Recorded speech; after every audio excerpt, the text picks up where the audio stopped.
think about democracy, in the United States, we oftentimes, the assumption is that the type of democracy we have in the United States is the only type that could possibly exist.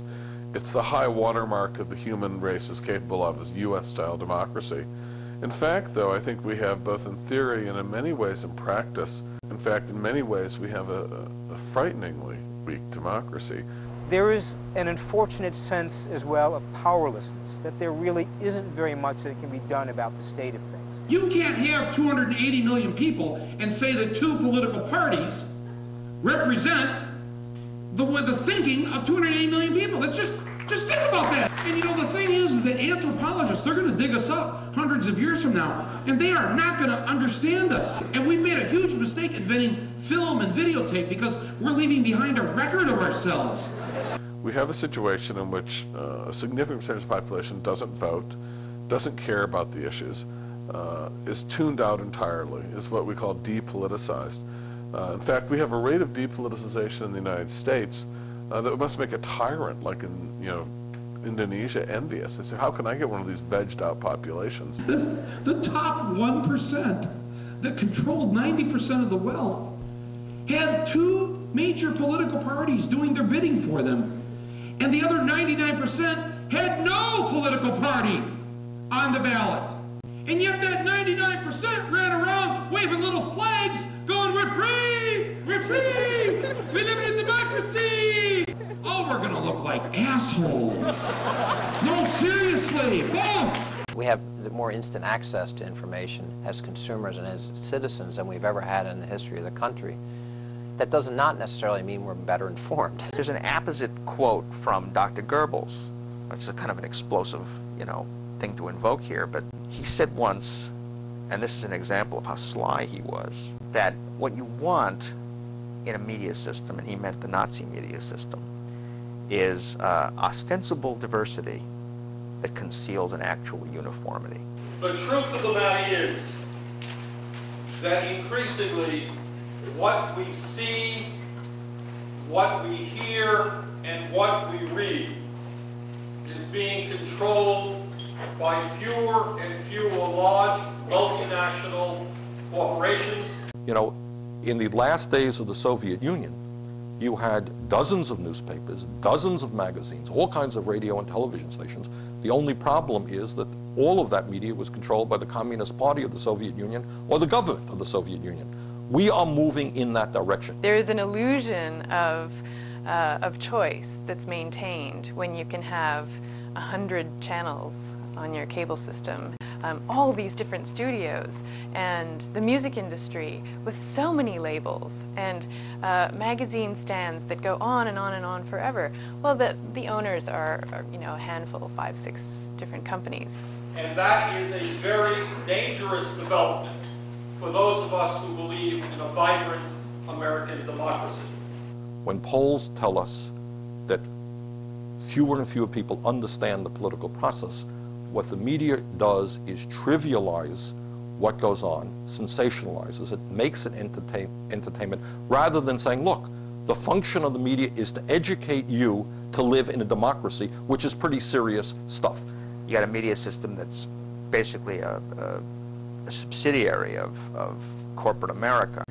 You're going to have a media system that will not cover stories of tremendous public moment, while it will overfocus on trivial stories that don't have any resonance at all. Why is it? Simple question. With all of the growth in technology, with all of the wonderful globalization and free trade, all of that stuff, all of the increases in education, why does the average American today work longer hours for lower wages than was the case 25 years ago? Do you think it's seen on television very often? What about the morality of 1% of the population owning more wealth than the bottom 95%? In a New York Times editorial, Princeton economist Paul Krugman addressed one of these little-mentioned issues. According to the nonpartisan Congressional Budget Office, between 1979 and 1997, income for families in the middle rose 9%. Income for families in the top 1% rose 140%. Krugman noted, quote, "I know from experience that even mentioning income distribution leads to angry accusations of class warfare." He then asks, Why has the response to rising inequality been a drive to reduce taxes on the rich? Good question. News is no longer just reported, but managed in a way that sets its terms and shapes its overall content.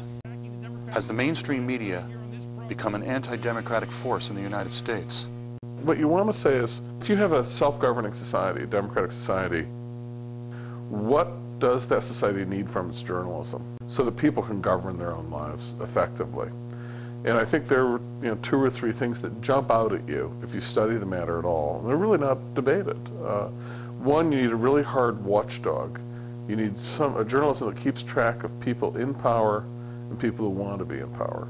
Hitler says in Mein Kampf that the people's power of forgetting is enormous. This is the case with mass society, right? You have to have a healthy media system in order to counteract that natural tendency. You've got to have that, because then people will be sufficiently roused by the notion of having to protect their interests to pay attention. Otherwise, if it's just a spectacle, if it's just a bunch of razzle-dazzle and bullshit, people will naturally, forget about it in a couple of days. A CNN Gallup poll conducted in March 2003 found that 51% of the American people thought Saddam Hussein was personally responsible for the September 11th attack. Why did they think that?